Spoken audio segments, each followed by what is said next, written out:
नमस्कार दोस्तों, स्वागत है आपका अपने डेली अपडेट्स यूट्यूब चैनल पर। हम बात करेंगे तमाम भर्तियों की लेटेस्ट अपडेट को लेकर जो कि आपकी परीक्षा एवं पढ़ाई से संबंधित होंगी। इसलिए वीडियो को जल्दी से लाइक, शेयर, सब्सक्राइब कर दें जिससे आप सभी को इसी प्रकार की सटीक जानकारियाँ मेरे वीडियो के माध्यम से लगातार प्राप्त होती रहेंगी। तो बात कर लेते हैं आज की महत्वपूर्ण खबरों की। बात करते हैं आज की पहली खबर। चयन बोर्ड में सदस्यों के सभी पद हुए खाली, भर्तियों पर संकट के बादल मंडरा रहे हैं। अर्थात अभ्यर्थियों को आशंका है कि माध्यमिक शिक्षा चयन बोर्ड का शिक्षा सेवा चयन आयोग में किया जा सकता है विलय। अर्थात आप सभी को पता है कि सभी बोर्डों को मिलाकर एक बोर्ड बनाया जा रहा है शिक्षा विभाग से संबंधित। अगर ऐसा हो गया है तो विद्यार्थी इसीलिए परेशान है कि सभी भर्तियां अब लेट होने वाली है। तो देख लेते हैं पूरी खबर। उत्तर प्रदेश माध्यमिक शिक्षा सेवा चयन बोर्ड में सदस्यों के सभी पद हो गए हैं खाली और वर्तमान में कोई भी सदस्य यहां पर नहीं है, केवल अध्यक्ष को छोड़कर। तो ऐसे में आगामी भर्तियों पर संकट मंडरा रहा है और नए सदस्यों की नियुक्ति प्रक्रिया भी अब तक नहीं शुरू हो पाई है। अर्थात नए सदस्यों की नियुक्ति न होने से अभ्यर्थियों को आशंका है कि कहीं चयन बोर्ड जो है को उत्तर प्रदेश सेवा जो शिक्षा सेवा चयन बोर्ड है उसमें कहीं विलय न कर दिया जाए, उसकी कहीं तैयारी तो नहीं हो रही है जिसका गठन प्रस्तावित किया गया है सरकार के द्वारा। तो चयन बोर्ड के 5 सदस्यों का कार्यकाल जो है 8 अप्रैल को पूरा हो चुका था। मैंने पहले भी वीडियो बनाकर आप लोगों को बता दिया था कि 8 अप्रैल को सभी सदस्य वहाँ से सेवानिवृत्त हो जाएंगे, जिसमें से ये लोग शामिल हैं। आप लोग देख लीजिएगा। अब विद्यार्थी ये परेशान है कि अगर इसमें चयन बोर्ड में काम करना है, अगर यहाँ पर काम लगातार होता रहे, जैसा कि योगी सरकार ने बोला है कि 100 दिनों के अंदर जल्दी से जल्दी सभी भर्ती प्रक्रियाओं को पूरा किया जाएगा। अगर यहाँ पे योगी सरकार चाहती है कि जल्दी से जल्दी शिक्षा विभाग में भी काम हो सके तो वहाँ पर 5 सदस्यों की नियुक्ति बहुत ज़रूरी है, जो कि 8 अप्रैल को उनको सेवानिवृत्त हो गए हैं। पिछली बार भी सेवानिवृत्त होने वाले थे लेकिन 2 साल के लिए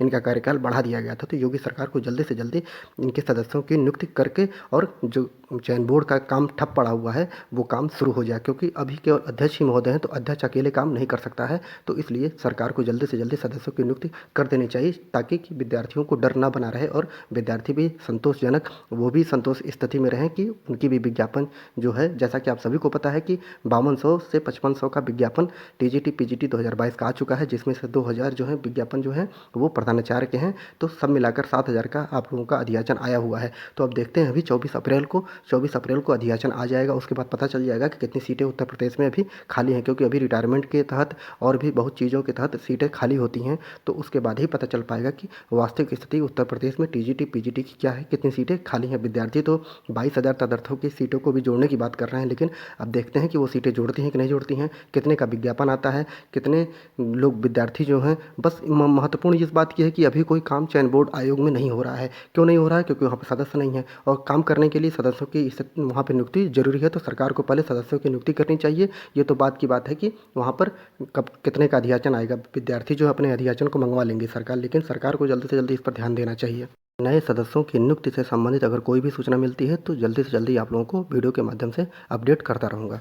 ये खबर है कि जूनियर एडेड हाई स्कूलों में भी शिक्षक भर्ती फंसी है। तो जैसा कि आप सभी को पता है कि जूनियर एडेड का अभी तक रिजल्ट नहीं आया है। विद्यार्थी इसके लिए बहुत ही ज़्यादा परेशान है। आप सभी को पता है कि 1500 का पदों के लिए विज्ञापन आया हुआ था, जिसमें प्रधानाचार्य के लिए 300 पद थे और 1500 अध्यापक के लिए पद लिए गए थे। लेकिन रिजल्ट इसका आ चुका है, लेकिन फाइनल जो रिजल्ट होता है, जो कि मेरिट, जो इसमें आप लोगों को पता है कि एकेडमिक मेरिट जोड़ी जानी थी। एकेडमिक मेरिट जोड़ी जाने के बाद जो फाइनल रिजल्ट आना था अभी तक नहीं आया है, क्योंकि विद्यार्थी लगातार शिक्षा निदेशालय जा रहे हैं, जबकि पीएनबी जा रहे हैं। तो वहाँ पर लगातार एक दूसरे के ऊपर आरोप लगाया जा रहा है, लेकिन अभी तक सोचिए कि 2 महीने से एक दूसरे के ऊपर आयोग आरोप लगा रहा है, लेकिन अभी तक इस शिक्षक भर्ती की प्रक्रिया जो आगे नहीं बढ़ पाई है। तो विद्यार्थी परेशान है कि जल्दी से जल्दी इस भर्ती प्रक्रिया को भी, क्योंकि इसका ना पेपर होना है ना इसका रिजल्ट निकलना है। रिजल्ट आ चुका है, जितने विद्यार्थी इसमें पास हैं 40,000 के करीब विद्यार्थी, वो उन विद्यार्थियों का बस मेरिट जो है एकेडमिक मेरिट जोड़कर फाइनल रिजल्ट निकालना है। लेकिन आयोग की इतनी जो कार्रवाई है इतनी स्लो है कि विद्यार्थी इसी चीज़ को लेकर परेशान है कि जो भर्तियां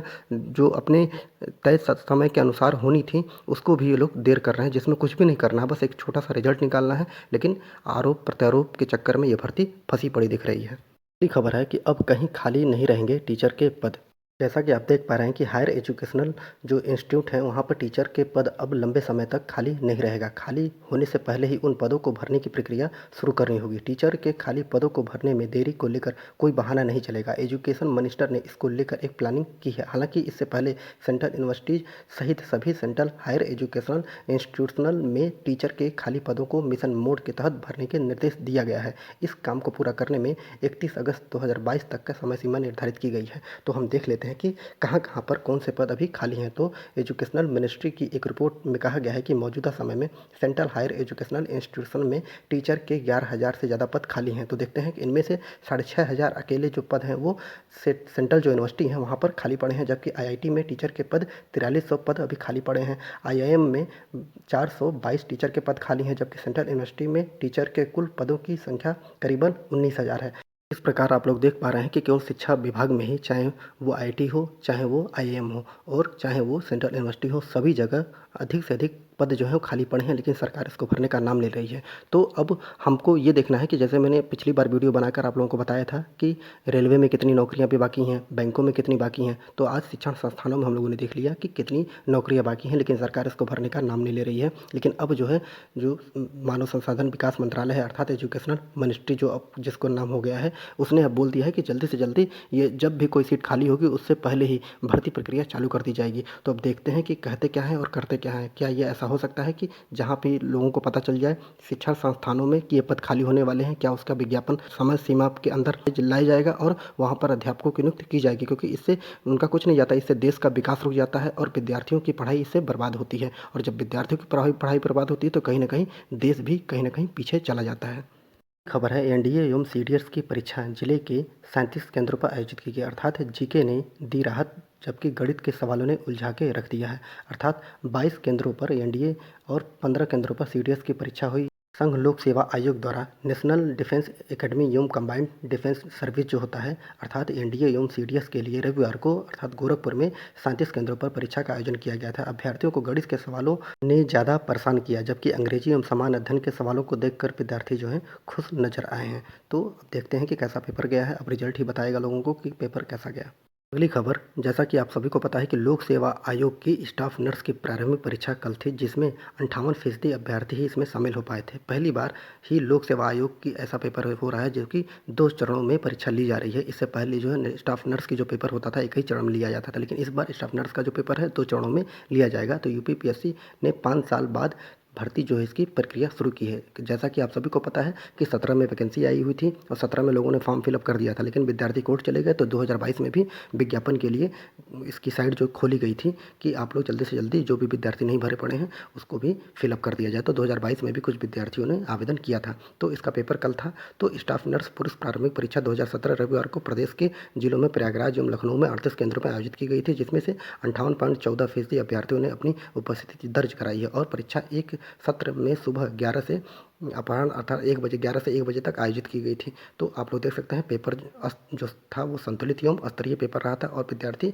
इसे सहज रूप से पेपर दे पाए हैं। तो अब देखते हैं कि इसका रिजल्ट कब तक आता है। और आप लोग देख पा रहे हैं कि परीक्षा में पूछे गए कुछ प्रश्न इस प्रकार हैं, तो आप लोग प्रश्नों को देख लीजिए। लेकिन पेपर विद्यार्थी जो निकल कर पेपर देकर सामने आए वो बताए कि पेपर बहुत ही संतुलित और स्तरीय पेपर था, पढ़ा हुआ ही आया था। लेकिन विद्यार्थियों ने, आप देखिए कि इतने 2017 की वैकेंसी है, लेकिन विद्यार्थियों ने इस पेपर को भी छोड़ दिया है। उपस्थिति केवल 58% ही उपस्थिति ही रही।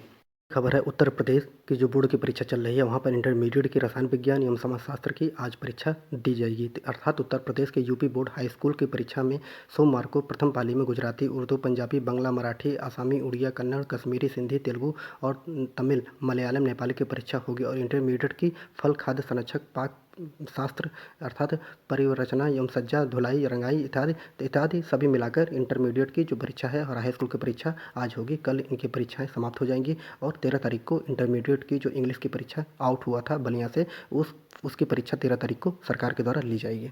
अगली खबर है पॉलिटेक्निक से संबंधित है। तो पॉलिटेक्निक करने वाले विद्यार्थियों के लिए अच्छी खबर है कि अब आवेदन की तिथि जो है वो 30 तक कर दी गई। अर्थात पॉलिटेक्निक संयुक्त प्रवेश परीक्षा के लिए आवेदन प्रक्रिया धीमी गति से चल रही है और 1.5 माह बाद भी आवेदकों की संख्या 2 लाख तक नहीं पहुंच पाई है। इसे देखते हुए संयुक्त प्रवेश परीक्षा परिषद ने आवेदन की तिथि को 30 अप्रैल तक बढ़ा दिया है। और संयुक्त जो प्रवेश परीक्षा होगी वो प्रभारी सचिव रामरतन ने कहा है कि रविवार शाम तक 1,53,884 अभ्यर्थियों ने, अर्थात आप लोग देख लीजिए। और इसका जो परीक्षा होगा, इन्होंने बताया कि ऑनलाइन प्रवेश परीक्षा जो होगी 6 जून से 10 जून में आयोजित की जाएगी। तो आप लोग अपना जल्दी से जल्दी आवेदन कर दीजिए। 30 अप्रैल तक आप लोग आवेदन कर सकते हैं। और इसकी जो ऑनलाइन परीक्षा होगी, ऑनलाइन ही परीक्षा होगी, जो कि 6 जून से 10 जून तक आयोजित की जाएगी।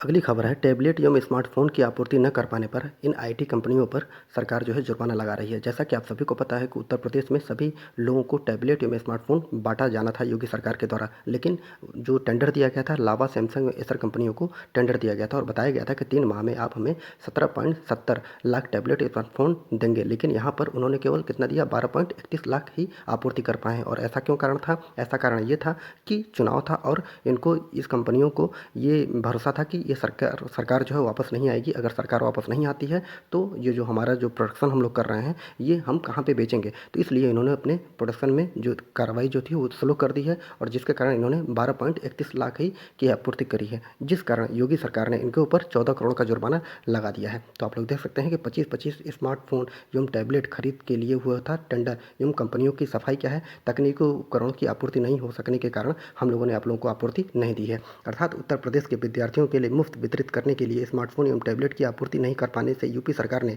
जो प्रतिष्ठित निर्माता कंपनियां लावा, सैमसंग एवं एसर पर 14 करोड़ रुपए का जुर्माना लगा दिया है और ये बता दिया है कि जल्दी से जल्दी आप लोग हमें जुर्माना भी दीजिए और जुर्माने के बाद जितनी भी जो आप लोगों को ऑर्डर दिया गया है टैबलेट एवं स्मार्टफोन के लिए वो जल्दी से जल्दी हमें आपूर्ति करिए। तो अब विद्यार्थियों के लिए अच्छी खबर है कि आप लोगों को जल्दी से जल्दी स्मार्टफोन देने की तैयारी जो है सरकार कर रही है, लेकिन बस इन्हीं आईटी कंपनियों के कारण आप लोगों को स्मार्टफोन एवं टैबलेट जो है प्राप्त नहीं हो पा रहे हैं। तो जो भी इससे खबर निकल कर सामने आएगी मैं आप लोगों को सबसे पहले वीडियो के माध्यम से लगातार बताता रहूँगा। अगर आप लोगों को वीडियो अच्छा लगा हो तो वीडियो को लाइक, शेयर, सब्सक्राइब जरूर करें। पूरा वीडियो देखने के लिए बहुत बहुत धन्यवाद।